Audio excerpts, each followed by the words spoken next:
Shalom, shalom, shalom, shalom. This is your brother Yael coming at you again with another video. Now, I want to get straight to the point.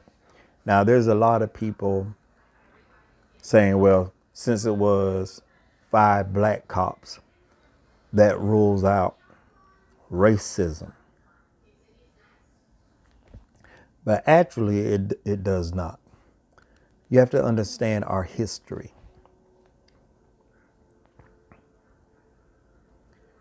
Blacks were used to break the slave. When they brought the slave in, sometimes blacks were used or another slave was used to break that slave in. If the slave escaped, sometimes the slave catcher also had a group of other slaves helping him to catch the runaway.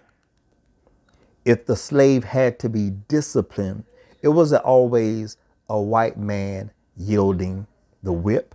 Sometimes it was a fellow slave wielding the whip. And they didn't always do it begrudgingly. Sometimes they was glad to do it because they thought there was a different type of slave. And then when it came to the ultimate punishment of killing that slave, sometimes it was carried out by another slave that had no problem doing it as long as he was seen in the good graces of his slave master. Got better clothes, better scrap.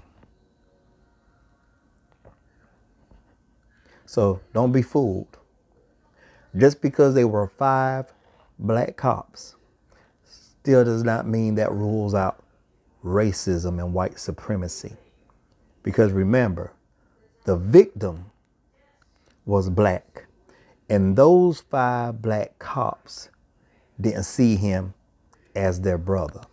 They saw him as less than, which is a byproduct of racism and white supremacy. So don't be fooled simply because it was black on black. As the media love to say, this is still a case of racism and white supremacy carried out by other blacks. That's all I wanted to share at this time.